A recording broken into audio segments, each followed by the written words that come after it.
안녕하세요. 제인과의 복수 채널을 청취하고 계신 여러분, 저는 정숙이라고 합니다. 68살이고 오늘 여러분께 백만동으로 시작된 이야기를 들려드리려 합니다. 그날 저는 병실에 누워 있었고 몸이 너무 약해 숨쉬기도 힘들었습니다. 의사 선생님이 오셔서 급히 수술해야 한다고, 늦으면 생명이 위험하다고 하셨습니다. 저는 그저 고개만 끄덕였고 더 이상 생각할 엄두도 내지 못했습니다. 죽음이 눈앞에 다가왔지만 나이든 저로선 이미 오래전부터 준비해온 일이었습니다. 그래도 자식들에게서 조금의 사랑을 받았습니다. 그런데 막상 그들에게 의지하려는 순간 평생 잊지 못할 말을 듣게 됐습니다. 병실 문이 살짝 열려 있었고 복도에서는 제 아들 성민이 아내 혜진과 조용히 이야기하는 소리가 들렸습니다. 혜진이 속삭였습니다. 의사 선생님이 간병인을 더 써야 한다고 하셨어요. 500만 원 든대요. 오빠는 어떻게 할 거야? 나는 돈이 아깝다고 생각해. 병원에 간호사도 있고 어머니는 아직 혼자 식사도 하시잖아. 쓸데없이 돈만 나가. 성민은 잠시 침묵하다가 아주 낮은 목소리로 말했습니다. 그래, 하지 말자. 500만 원은 다른 데 쓰자. 엄마도 버틸 수 있어. 저는 병실에 누워 이불을 꽉 쥐고 입술을 깨물어 피가 날 정도였습니다. 한마디가 제 가슴을 칼로 찌르는 듯 했습니다. 수십 년을 키워오면서 한 번도 돈을 아낀 적이 없는데 이제는 저를 위해 500만 원을 아끼는구나. 500만 원. 그들에게는 아무것도 아니지만 저에게는 거절이자 제가 낳은 자식의 손절이었습니다. 혜진이 다시 말했습니다. 오빠, 내가 말했잖아. 어머니는 이제 나이도 많고 돈 써봐야 소용없어. 그 돈으로 수아학원비나 쓰는 게 낫지. 그 말을 듣고 저는 베개를 눈물로 적셨습니다. 저는 알았습니다. 그들에게 저는 짐일 뿐, 불필요한 소비일 뿐이었습니다. 저는 벽을 향해 얼굴을 돌리고 자는 척했지만 가슴이 미어졌습니다. 그날 밤 저는 한숨도 잘 수 없었습니다. 하얀 천장을 바라보며 지난 인생을 떠올렸습니다. 평생이라며 자식을 키웠지만 결국 여기 누워 자식이 몇백만 원을 아까워하는 소리를 듣고 있습니다. 마음속의 냉기가 온몸으로 퍼졌습니다. 저는 그 순간 저와 아이 사이의 모정이 더 이상 온전하지 않다는 것을 알았습니다. 저는 어둠 속에서 속삭였습니다. 500만 원이 엄마보다 중요하구나, 성민아. 이제부터 엄마가 내게 모든 걸 잃는다는 게 뭔지 보여줄게. 그날 밤, 저는 더 이상 돌아갈 수 없는 길을 선택했습니다. 수술 전날 밤, 저는 병상에 누워 끊임없이 한 가지 생각만 했습니다. 이렇게 조용히 죽을 수는 없다. 그리고 아들과 며느리가 더 이상 나를 무시하게 둘 수 없다. 저는 천천히 머리맡에 걸린 작은 천 가방을 집어 들었습니다. 그 안에는 오래된 전화번호부가 있었습니다. 손을 떨며 한 장씩 넘겨 남편의 오랜 친구이자 지금은 은퇴한 변호사 광수 씨의 번호를 찾았습니다. 전화를 걸었습니다. 광수 씨의 나이 든 목소리가 들렸습니다. 정숙 씨? 이 시간에 전화하다니 무슨 급한 일이라도 있나요? 저는 침을 삼키며 말했습니다. 저 지금 병원에 있고 내일 아침 수술을 받아야 해요. 오늘 밤 당장 진명의 이전 서류를 도와주셨으면 해요. 광수 씨가 놀라며 말했습니다. 정숙 씨, 정말입니까? 이런 큰일을 병이 나은 후에 해도 되잖아요. 저는 단호하게 말했습니다. 더는 기다릴 수 없어요. 내일 내가 깨어나지 못해도 마음이 편할 수 있게 도와주세요. 잠시 침묵이 흐른 뒤 그는 한숨을 쉬며 말했습니다. 알겠어요. 곧 갈게요. 그런데 누구에게 명예 이전을 할 건지 생각해봤어요. 저는 복도를 바라보았고 저 멀리서 성민과 혜진이 웃으며 이야기하는 모습을 보고 마음이 차가워졌습니다. 저는 그들에게 넘기지 않을 거예요. 이미 다른 사람을 정했어요. 밤 10시쯤 광수 씨가 서류 뭉치를 들고 나타났습니다. 우리는 병실의 작은 탁자에서 희미한 불빛과 의료기기 소리 속에 바로 서명을 했습니다. 손이 떨렸지만 저는 단호하게 펜을 들었습니다. 비뚤비뚤한 글씨 하나하나가 제 마음에 새겨지는 것 같았습니다. 광수 씨가 서류를 접으며 조용히 물었습니다. 다 끝났어요. 저는 고개를 끄덕였습니다. 그는 단호하게 말했습니다. 네, 이제 성민 씨와 혜진 씨는 아무런 권리가 없어요. 저는 눈을 감고 길게 한숨을 내쉬었습니다. 마음이 한결 가벼워졌습니다. 새벽에 간호사가 수술 침대를 밀고 왔습니다. 저는 누운 채 수술실의 밝은 불빛을 바라보았습니다. 심장은 쿵쾅거렸지만 입술을 꼭 다물었습니다. 저는 아들이 500만 원을 아까워하던 말, 며느리의 거짓된 눈빛을 떠올리며 속으로 다짐했습니다. 이제부터 나는 그들의 소나기에 있는 말이 아니야. 수술칼이 피부에 닿을 때 제 머릿속에는 한 가지 생각만 맴돌았습니다. 이제 끝이다. 오늘부터 내 인생의 모든 것이 달라졌다. 저는 회복실에서 깨어났습니다. 아침 햇살이 창문을 통해 들어왔습니다. 머리는 무겁고 온몸이 쑤셨지만 밤새 저지른 일을 떠올리며 심장이 다시 뛰었습니다. 더 이상 내 손에 재산은 없지만 미련도 남지 않았습니다. 한 부분의 인생은 끝났고 남은 부분은 그저 지켜볼 뿐입니다. 병실 문이 열리고 성민과 혜진이 들어왔습니다. 둘 다 억지로 미소를 지었지만 저는 그 어색함을 꿰뚫어 봤습니다. 혜진은 과일 바구니를 내려놓으며 무덤덤하게 말했습니다. 어머니, 좀 나아지셨어요? 의사 선생님이 수술은 성공적이었다고 하셨어요. 저는 가볍게 고개를 끄덕였고 더 이상 말하지 않았습니다. 시선은 아들에게 머물렀지만 그는 시선을 피했고 주머니 속 열쇠를 만지작거렸습니다. 숨막히는 침묵이 이어졌습니다. 그때 문이 다시 열렸습니다. 광수 씨, 노 변호사가 두꺼운 봉투와 서류 뭉치를 들고 들어왔습니다. 그는 낮고 단호한 목소리로 말했습니다. 정숙 씨, 서류를 확인하러 왔습니다. 모든 게 끝났어요. 방 안의 공기가 얼어붙었습니다. 성민이 찡그리며 물었습니다. 무슨 서류예요? 광수 씨가 저를 바라봤고 저는 고개를 끄덕였습니다. 그는 서류를 꺼내 또박또박 말했습니다. 세종대로의 집이 공식적으로 명예 이전되었습니다. 오늘부터 두 분은 아무런 권리가 없습니다. 혜진이 벌떡 일어나 소리쳤습니다. 뭐라고요?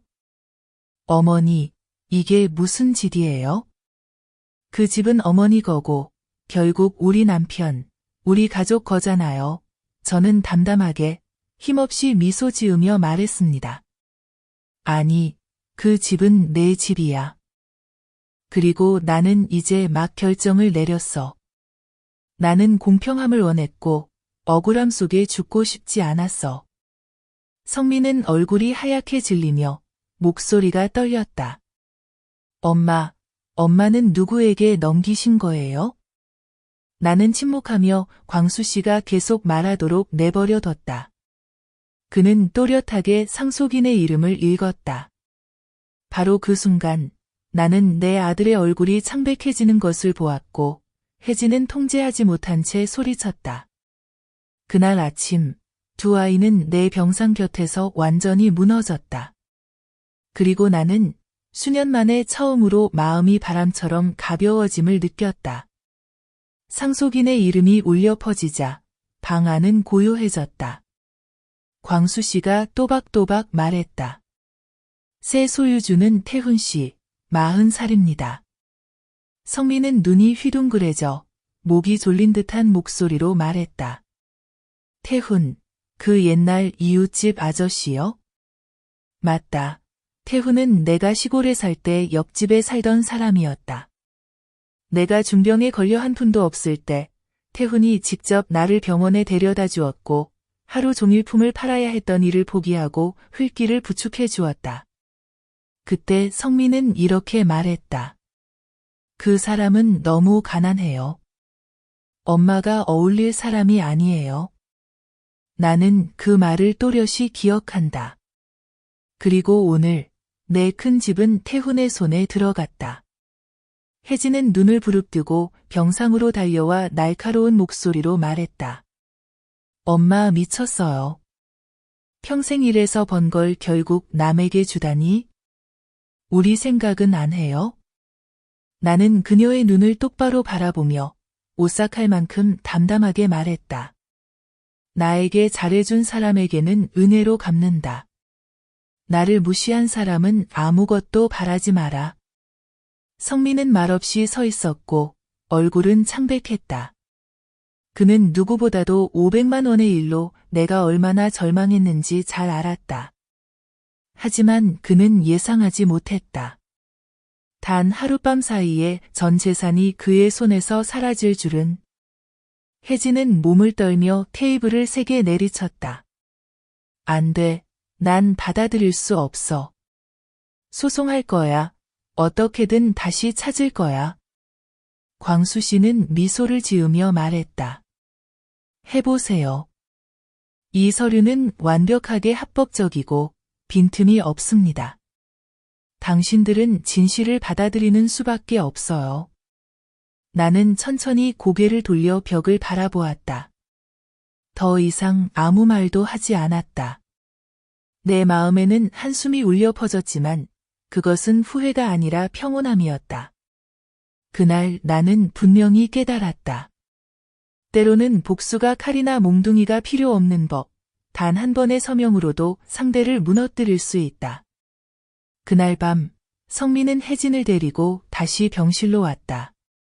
내가 막 눈을 감고 쉴 때 급하게 문 두드리는 소리가 들렸다. 혜진이 먼저 들어왔다. 얼굴에는 눈물이 가득했고 목소리는 달콤했다. 엄마, 우리가 잘못했어요. 그날은 실수였어요. 한 번만 용서해줘요. 집 돌려주세요. 네? 나는 눈을 뜨고 그녀를 똑바로 바라봤다. 가짜 눈물이 얼굴을 타고 흐르지만 손은 핸드백을 꼭 쥐고 있었다. 마치 칼을 숨기는 듯했다. 나는 대답하지 않고 힘겹게 일어났다. 성민이 다가와 고개를 숙이고 중얼거렸다. 엄마, 내가 잘못했어요. 엄마가 이렇게 할 줄은 몰랐어요. 그래도 엄마는 내 핏줄이잖아요. 나는 헛웃음을 터뜨렸다. 마치 돌이 서로 부딪히는 듯한 마른 웃음이었다. 핏줄. 핏줄이면서 내 500만 원이 아까웠니? 핏줄이면서 내 아내와 아이가 내게 아무 쓸모도 없다고 말했니? 아무도 더 이상 말을 잇지 못했다. 혜진이 급히 끼어들어 침대 옆에 무릎을 꿇고 내 손을 움켜쥐었다. 엄마, 다시 생각해봐요. 제발요, 우리에겐 수아도 있어요. 그 아이는 집이 필요해요. 엄마가 나를 사랑하지 않아도 손주는 사랑하잖아요. 나는 아래를 내려다보니 그녀의 손톱이 내 피부에 자국이 남도록 손을 꽉 쥐고 있었다. 나는 손가락을 하나씩 떼어내며 천천히 말했다. 손주가 걱정된다면 내가 직접 돌볼 거야. 집은 너희 둘은 꿈도 꾸지 마. 성민은 고개를 숙인 채 입술을 떨었지만 아무 말도 하지 못했다.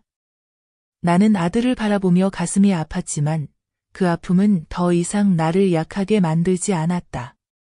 방 안은 무거운 침묵에 잠겼다. 혜진은 흐느끼며 울었고 나는 눈을 감은 채 차갑게 말했다. 너희들 돌아가. 이제부턴 나를 엄마라 부르지 마. 그리고 내 이야기를 계속하기 전에 영상을 좋아요, 구독, 알림 설정해 주시고 가슴 뭉클하고 깊은 가족 이야기를 제인과의 복수 채널에서 놓치지 마세요.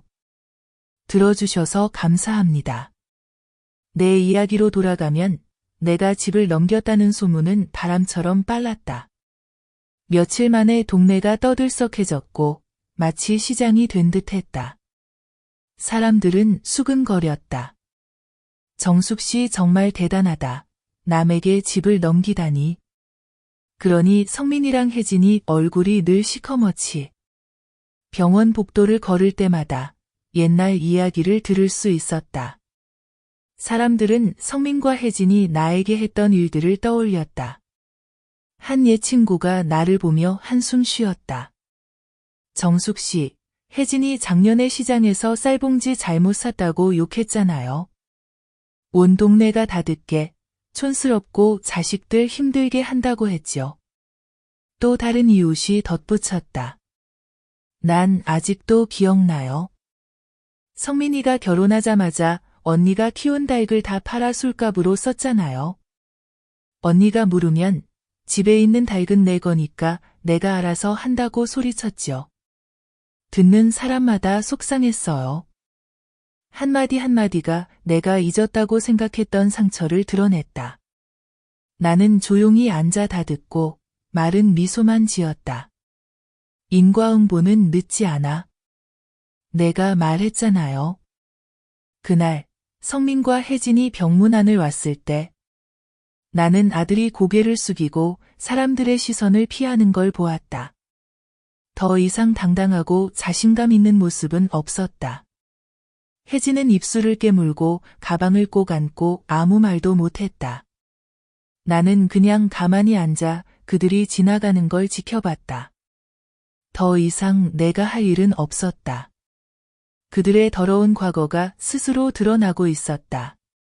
조각조각, 하나씩. 그리고 내 마음에는 차가운 속삭임이 울렸다. 이제 시작일 뿐이야. 다음 날, 성민과 혜진이 법률 상담을 받았다는 소문을 들었다. 그들은 명예 이전 서류를 뒤집으려 했다. 나는 그저 쓴웃음을 지었다. 며칠을 기다렸지만 아무 소식도 없었고, 결국 그들이 부탁한 변호사가 고개를 저으며 서류가 너무 완벽해서 틈이 없다, 고 했다는 이야기가 들려왔다. 어느 날, 나는 혜진이 복도에서 성민에게 소리치는 소리를 똑똑히 들었다. 설마 68살 먹은 할머니한테 질 거야? 평생 모아 겨우 산 집인데 남한테 넘어가게 놔둘 거야? 성민이 작게 대답했다. 나도 엄마가 이렇게까지 할 줄 몰랐어. 그런데 소송이 안 되면 어쩔 수 없지. 혜진이 난간을 세게 내리치며 말했다. 어쩔 수 없다니?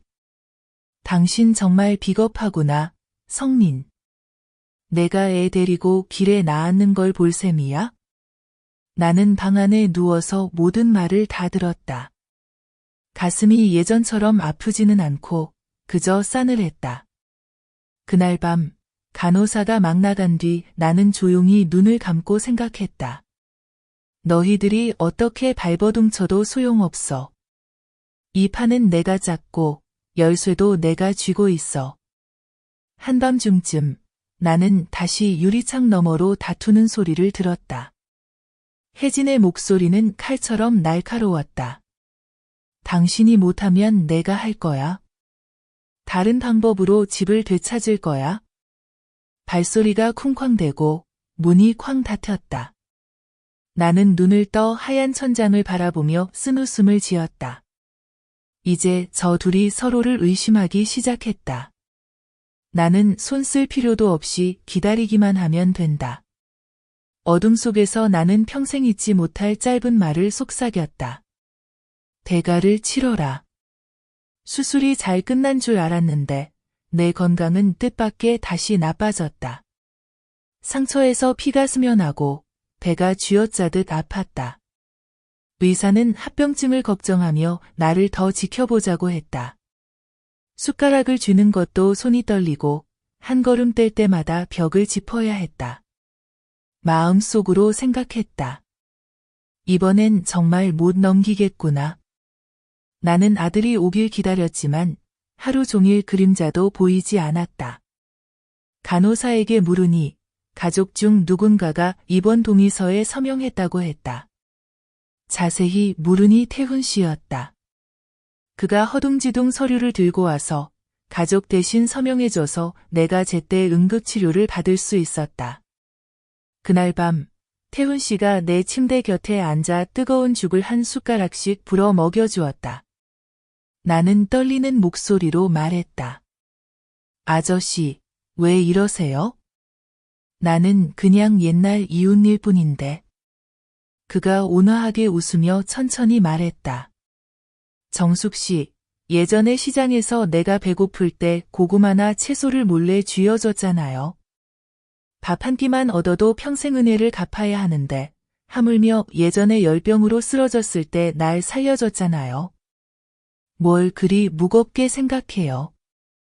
눈물이 왈칵 쏟아졌다. 내 친아들은 500만 원도 아까워하는데 남은 밤새 병원에서 곁을 지켜주고도 아깝지 않아 한다.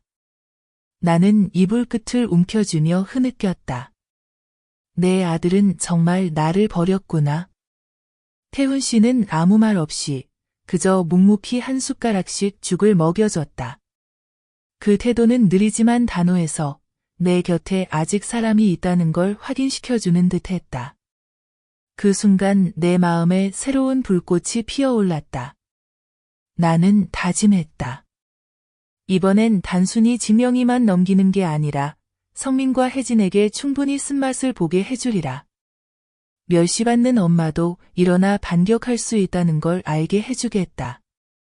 일주일 뒤 내가 집을 태훈 씨에게 명의에 이전했다는 소식에 온 동네가 발칵 뒤집혔다. 외부 사람들은 모두 수근거렸다. 성민이는 이번에 완전히 빈털터리네. 정말 그랬다. 마침 성민은 급하게 돈이 필요해서 개인 사업을 시작하려고 했다. 듣자 하니 작은 자재 가게를 열려고 친구들에게 빌릴 만큼 빌렸지만 아직 큰 돈이 부족했다. 그래서 집을 담보로 은행에서 대출을 받을 생각이었다. 하지만 은행에 가니 직원이 고개를 저었다. 고객님은 소유권이 없습니다. 이미 명의가 바뀌었어요. 성민은 망연자실했다. 돌아와 태훈 씨를 찾아가 애원했다. 태훈 형, 이번 한 번만 도와주세요. 명의만 잠깐 빌려주세요. 꼭 갚을게요. 태훈 씨는 똑바로 앉아 차가운 눈빛으로 말했다. 이 집은 이제 내 거야. 다른 길을 찾아봐. 내가 무시하던 것에 기대려 들지 마. 나는 복도 구석에서 똑똑히 들었다. 성민은 등을 돌려 무거운 돌덩이를 짊어진 듯 어깨를 축 늘어뜨리고 떠났다. 혜진은 뒤에서 소리쳤다. 거봐, 내가 뭘 했어. 이젠 집도 돈도 다 잃었잖아. 무슨 나드로 다니려고 그래. 주변 사람들도 점점 소문을 알게 되었다. 불효하면 언젠가 고생하는 거지.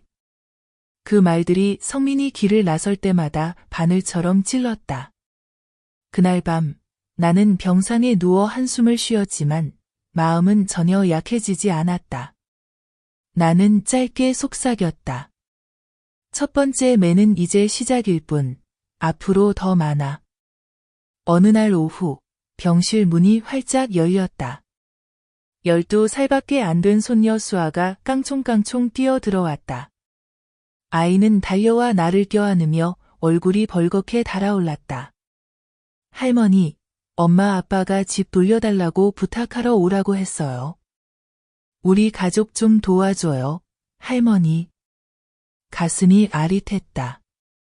나는 아이의 머리를 쓰다듬으며 작은 손이 떨리는 걸 느꼈다. 아이는 아무 잘못이 없다. 어른들의 욕심에 끼인 아이일 뿐이다. 나는 힘겹게 몸을 일으켜 아이의 눈을 바라봤다.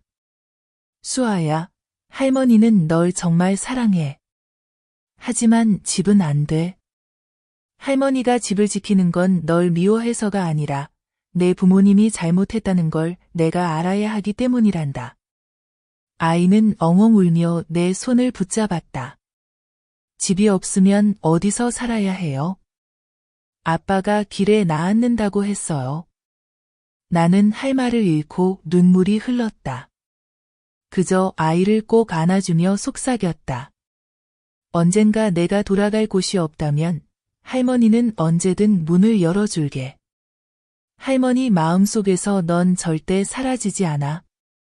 수아는 내 품에 얼굴을 묻고 흐느끼다가 내 손을 뿌리치고 뛰쳐나갔다. 나는 침대에 앉아 아이의 발소리가 복도에서 점점 멀어지는 걸 들었다. 가슴이 찢어지는 듯 아팠지만 지금 내가 약해지면 모든 것이 무너질 걸 알았다. 성민과 혜진은 또다시 나를 짓밟을 것이다. 나는 천장을 올려다보며 힘겹게 속삭였다. 용서해줘, 수아야. 이건 내가 가야 할 길이야. 그 후로 성민과 혜진의 집은 더 이상 안식처가 아니었다. 이웃들에게 들으니 밤마다 고함과 그릇 깨지는 소리가 끊이지 않았다. 지나가는 동네 사람들은 모두 고개를 저었다. 집안이 완전히 망가졌네. 별 수 있나. 어느 날 오후, 나는 병원에서 약을 먹으며 앉아 있는데 오래된 이웃 영자가 찾아와 내게 모든 이야기를 들려주었다. 정숙 씨, 어제 혜진이가 빗자루를 들고 성민이를 마당 전체에서 쫓아다니며 입으로는 비겁자야. 쓸모없는 놈. 내 엄마가 집 다 뺏었는데도 가만히 서 있냐? 라고 소리쳤어요. 그리고는 밥솥까지 땅에 내던졌죠. 온 동네 사람들이 몰려와 구경했지만 아무도 말릴 엄두를 내지 못했어요. 저는 그 소리를 들으면서도 이상하게 마음이 평온했어요. 기쁘지도 슬프지도 않고 그냥 가만히 앉아 복수의 기계가 한 걸음씩 작동하는 걸 지켜보는 사람 같았죠. 어느 날 밤, 성민이가 술에 잔뜩 취해 비틀거리며 병원으로 찾아왔어요. 복도에 주저앉아 흐느끼고 있었죠. 간호사가 저를 불러내서 저는 아들의 헝클어진 머리, 구겨진 옷, 진한 술 냄새를 바라봤어요. 엄마, 라고 떨리는 목소리로 말했지만 말을 잇지 못했죠. 저는 가까이 가지 않았어요. 그저 오랫동안 바라보다가 등을 돌리고 병실로 들어갔어요. 제 발걸음은 돌처럼 무거웠지만 마음은 차갑게 굳어 있었어요. 저는 알았어요. 더 이상 제가 할 일은 없다는 걸, 바로 그들의 손으로 스스로 인생을 망치고 있는 거니까요. 저는 그저 한쪽에서 조용히 그 몰락을 지켜보는 사람이었어요. 그날 밤, 잠깐 눈을 붙이고 있는데 갑자기 문을 세차게 두드리는 소리에 눈을 떴어요. 성민이가 병실 문턱에 무릎 꿇고 있었어요. 눈이 벌겋게 충혈되고 술 때문에 목소리가 쉰 채로 엄마, 죄송해요. 내가 잘못했어요. 진짜 잘못했어요. 라고 했어요. 고개를 깊이 숙여 머리를 바닥에 세게 박았죠. 놀랐지만 다가가지 않았어요. 가만히 앉아 어른이 된 아들이 마치 어린아이처럼 서럽게 우는 모습을 바라봤어요. 그는 울먹이며 말했어요. 엄마가 화난 거 알아요. 엄마가 얼마나 아픈지도 알아요. 그래도 제발 한 번만 기회를 주세요. 집 다시 가져가셔도 돼요. 누구에게 주셔도 돼요. 제발 저만 길에 내몰지 말아주세요. 저는 이제 아무것도 없어요. 눈물이 솟구쳤지만 목소리는 차갑게 식어 있었어요. 미안하다고 하는 것보다 그때 500만 원을 내놨으면 됐을 텐데. 그날 내가 한마디라도 달리 했으면 난 그렇게 안 했을 거야. 성민이는 피로 가득한 눈으로 저를 절망적으로 바라봤어요. 저는 그 눈에서 후회뿐 아니라 두려움도 읽었어요. 모든 것을 잃을까 봐, 남들한테 손가락질 당할까 봐 두려워하는 거죠. 저는 고개를 돌렸어요. 더는 보고 싶지 않았어요. 돌아가라. 지금의 사과는 아무 의미 없어. 엄마와 너는 그날로 이미 멀어졌으니까 그의 울음소리가 복도에 울려 퍼졌어요. 길고 지독하게. 저는 누워서 눈을 감고 제 심장이 또 한 번 찢어지는 걸 느꼈어요. 하지만 그 상처는 필요한 대가라는 걸 알았어요. 며칠 후 동네에 소문이 퍼졌어요. 혜진이가 옛 남자와 몰래 다시 연락해 돈을 빌리려 한다고요. 이런저런 얘기에 동네가 술렁이었어요. 사람들은 수군거렸죠. 혜진이가 이제 막다른 길이니 다시 기대려는 거지. 부부가 곧 깨질 거야. 저는 놀랍지 않았어요. 혜진이는 원래 욕심이 많아 절대 빈손을 받아들이지 못하는 사람이었으니까요. 어느 날 밤 소문이 사실이 되었어요. 성민이가 혜진이가 그 남자와 집 앞에서 얘기하는 걸 목격한 거죠. 성민이는 달려가 얼굴이 벌겋게 달아올라 너 아직 양심이 남아있긴 하냐? 내가 죽지도 않았는데 벌써 딴 길 찾냐? 라고 소리쳤어요. 혜진이는 비웃으며 차가운 목소리로 양심? 너 자신을 봐. 가진 것도 없고 가족도 못 먹여 살리면서 내가 나서지 않으면 굶어 죽으라고 라고 했어요. 성민이는 분노에 불같은 뺨을 때렸고 혜진이는 달려들어 핥히며 둘이 마당에서 싸웠어요. 욕설, 울음, 부딪히는 소리가 동네에 울려 퍼졌어요. 사람들이 몰려와도 아무도 말리지 않고 고개만 저으며 한숨 쉬었죠. 저는 병실에서 영자가 전해주는 얘기를 들으며 마음이 싸늘했어요. 평생 가장 두려워했던 게 가족이 무너지는 모습이었는데 이제는 제 아들이 스스로 그걸 만들고 있었어요. 저는 기쁘지도 슬프지도 않았어요. 저는 눈을 감고 짧고 메마른 한마디를 내뱉었어요. 결말은 이미 정해졌어. 어느 아침 태훈 씨가 병실을 찾아왔어요. 침대 옆에 앉아 따뜻한 물을 건네며 천천히 말했어요. 정숙 씨, 솔직히 말할게요. 처음부터 집을 뺏으려던 게 아니에요. 그냥 당신을 아들한테서 지키려고 제 이름으로 등기한 거예요. 저는 놀라 심장이 두근거렸어요. 뭐라고요? 그럼 집은? 그는 고개를 끄덕였어요. 여전히 당신 거예요. 당신 뜻대로 할 거라고 약속해요. 하지만 여기서 멈추지 말아요. 그들이 조금만 대가를 치르길 바라요. 아니면 평생 기억하게 만들고 싶어요. 저는 말이 막혔어요.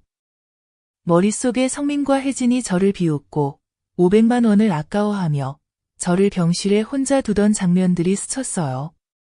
저는 주름진 손을 꼭 쥐며 떨리는 목소리로 말했어요.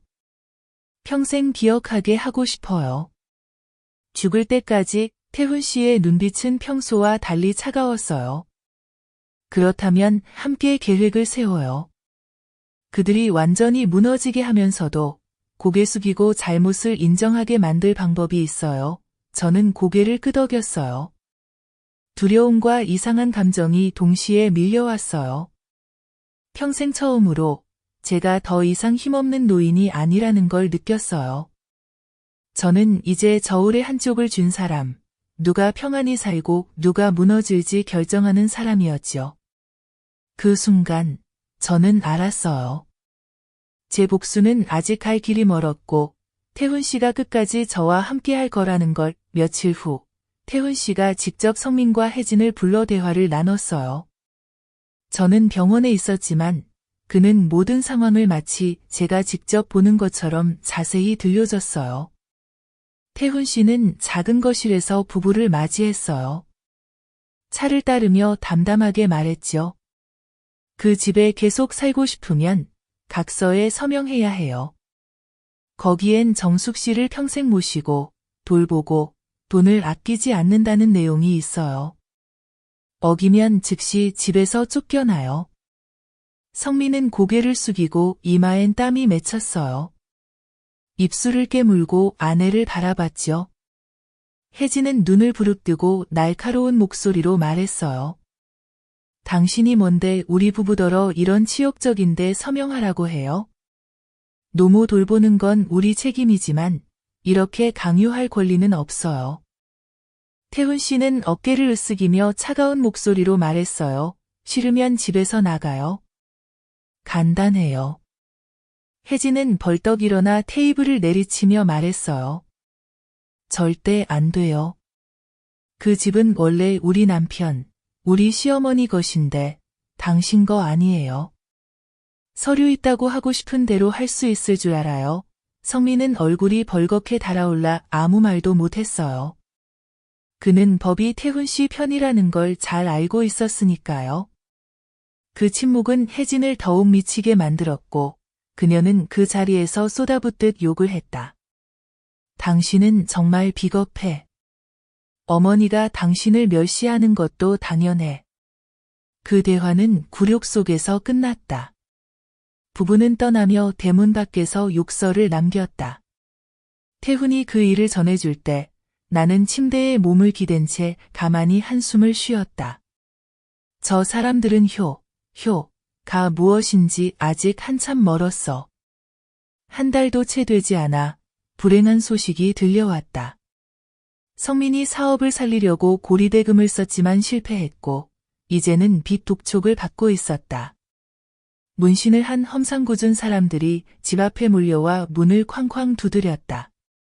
빨리 돈 갚아. 아니면 길바닥에 나앉아. 그들은 소리를 질렀고 온 동네가 떠들썩해지며 사람들이 양쪽에 가득 모여들었다. 혜진은 울며 수아를 안고 애원했다. 제발 우리 가족 좀 살려주세요. 우리에겐 어린아이가 있어요. 너무 심하게 하지 마세요. 한 남자가 비웃으며 빈 문서를 땅에 내던졌다. 돈을 못 갚으면 집이라도 내놔야지. 근저당도 안 돼. 서류가 내 거 아니잖아. 그 말을 듣고 혜진은 공황에 빠져 아이를 이웃에게 맡기고 곧장 병원으로 달려왔다. 그녀는 내 방으로 뛰어들어와 무릎을 꿇고 흐느꼈다. 어머니, 제발 저희 좀 살려주세요. 어머니가 집을 다시 받아주시면 저희가 빚을 갚을 수 있어요. 우리를 막다른 길로 몰지 마세요. 나는 곧게 앉아 울부짖는 며느리를 내려다봤다. 차가운 목소리로 말했다. 그 집은 이제 내 것이 아니야. 모든 서류는 태훈이에게 넘겼어. 도움을 청하려면 그 사람한테 가. 혜진은 충격을 받아 침대 밑에 주저앉아 오열했다. 나는 고개를 돌리고 더 이상 가슴이 떨리지 않았다. 이 쓴맛은 스스로 자초한 것임을 잘 안다. 나는 조용히 속삭였다. 업보가 바로 곁에 왔구나. 그날 밤 동네가 아직 잠들기도 전에 성민이 갑자기 미쳐 날뛰었다. 그는 술에 취해 얼굴이 벌겋게 달아오르고 눈빛이 사나웠다. 마당 한가운데서 소리쳤다. 이 집은 내 거야. 어머니가 날 낳았으니 내 권리야. 누가 뺐으면 내가 되찾을 거야. 그리고는 태훈 명의로 된 집대문으로 돌진해 문을 걷어찼다. 동네 사람들이 몰려나와 손전등 불빛이 거리를 밝혔다. 태훈이 안에서 나와 침착하게 손전등을 들고 조용히 말했다. 멈춰, 성민. 이러면 죄만 더 짓게 돼. 하지만 성민은 듣지 않았다. 그는 짐승처럼 소리치며 달려들었다. 집 내놔. 그 집은 내 거야. 아무도 못 뺏어. 고함이 온 동네에 울려 퍼졌다. 10분도 안 되어 동네 경찰이 도착했다. 그들은 성민을 꽉 붙잡았고 성민은 미친 듯이 발버둥치며 욕을 했다. 난 내 집에 가는 것뿐이야. 한 경찰이 엄하게 말했다. 소란을 피우고 불법 침입까지 했으니 파출소로 가서 조사받으세요. 주변 사람들은 수근거렸다. 불효하니까 저 꼴이지. 나는 조금 떨어진 곳에서 지팡이를 짚고 바라봤다. 가슴이 무거웠지만 눈에는 눈물 한 방울 없었다. 이제 더는 아들을 위해 눈물을 흘리지 않는다. 이게 끝이 아니라 마지막 경고임을 나는 안다. 어느 날 오후 병원 창가에 앉아 있는데 갑자기 조그만 발소리가 다급하게 들렸다. 수아, 12살 손녀가 얼굴이 벌겋게 달아오른 채 낡은 배낭을 안고 나타났다. 그녀는 나에게 달려와 꼭 안으며 떨리는 목소리로 말했다. 할머니, 저 더는 엄마 아빠랑 살고 싶지 않아요. 맨날 싸우고 물건 던지고 욕해요. 너무 무서워요. 나는 얼어붙은 채 손녀를 끌어안았다. 가슴이 찢어질 듯 아팠다. 나는 그녀의 머리를 쓰다듬으며 쉰 목소리로 말했다. 수아야, 이제부터는 할머니랑 같이 살자. 할머니 마음속에 내 자리가 있어. 절대 버려지지 않을 거야. 그녀는 눈물이 가득한 얼굴로 올려다봤지만 눈동자에 한 줄기 빛이 스쳤다. 정말이에요, 할머니? 다시 돌아가지 않아도 돼요? 나는 고개를 끄덕이며 더 꼭 안았다. 넌 할머니가 믿을 수 있는 유일한 가족이야. 무엇이든 다 걸고 널 지킬 거야. 그 순간 내 마음이 조금이나마 누그러졌다. 오랜 복수의 나날 끝에 처음으로 손녀가 주는 순수한 사랑을 느꼈다. 밖에서는 바람이 거세게 불었다. 동네 사람들이 속삭였다. 수아가 집을 나갔대. 할머니랑 살기로 했대. 그게 그 아이한테는 가장 안전한 길일 거야. 나는 수아의 손을 꼭 잡고 조용히 속삭였다. 이제 아무것도 두려워하지 마. 바깥 세상 폭풍도 할머니가 다 막아줄게. 수아가 나와 함께 살게 되자 성민과 혜진의 불행한 소식이 날마다 퍼졌다. 성민은 회사에서 해고당했다. 폭력 사건 이후 경찰의 감시를 받아서였다. 이제 불효자, 집을 부순 사람이라는 오명이 따라붙어 아무도 고용하지 않았다. 그는 거리를 떠돌며 술로 연명하고 눈은 움푹 꺼지고 수염은 덥수룩했다. 혜진은 여기저기 도움을 구하다가 결국 옛 남자와 떠났다. 사람들은 그녀가 짐을 들고 시외버스에 오르는 걸 봤다고 했다. 뒤도 돌아보지 않았다. 동네 사람들은 수근거렸다. 남편은 술주정뱅이, 아내는 도망갔으니 한 가정이 끝났네.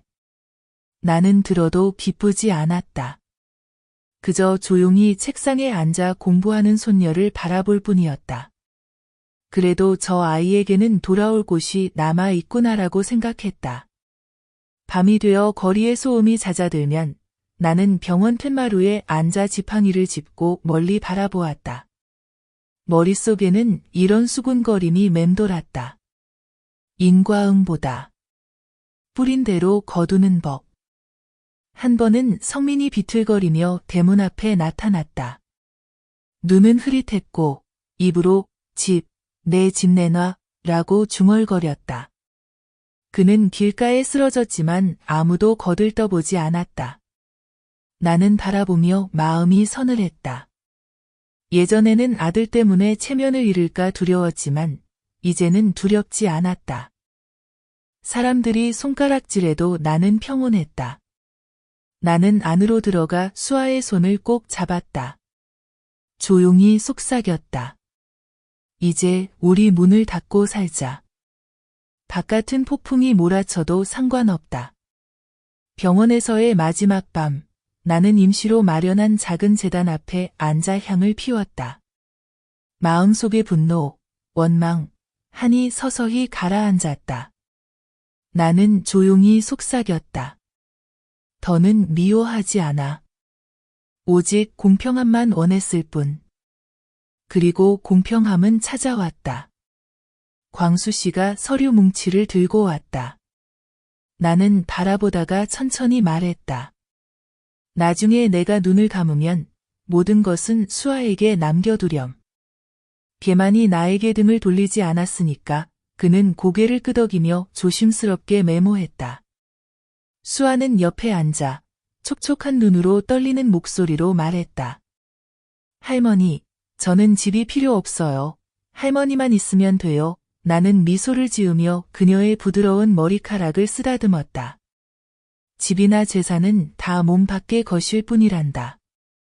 할머니는 내가 착한 사람으로 자라길 바랄 뿐, 내 부모처럼 되지 않길 바란다. 그녀는 내 품에 안겨 엉엉 울었다.